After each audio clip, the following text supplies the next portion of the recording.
November மாத மழையில் நான் நனைவேன் என்றேன்.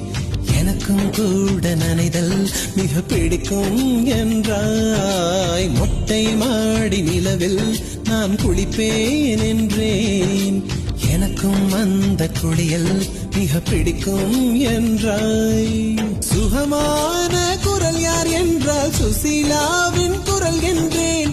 எனக்கும் அந்த குரலில் ஏதோ மயக்கம் என நீ சொன்னாய். கண்கள் மூடிய புத்தர் சிலை என் கனவில் வருவது பிடிக்கும் என்றேன். தயக்கம் என்பது சிறிதுமின்றி அது எனக்கும் எனக்கும் தான் பிடிக்கும் என்றாய். அடி உனக்கும் உனக்கும் எல்லாம் பிடிக்க என்னை ஏன் பிடிக்காதென்றாய்.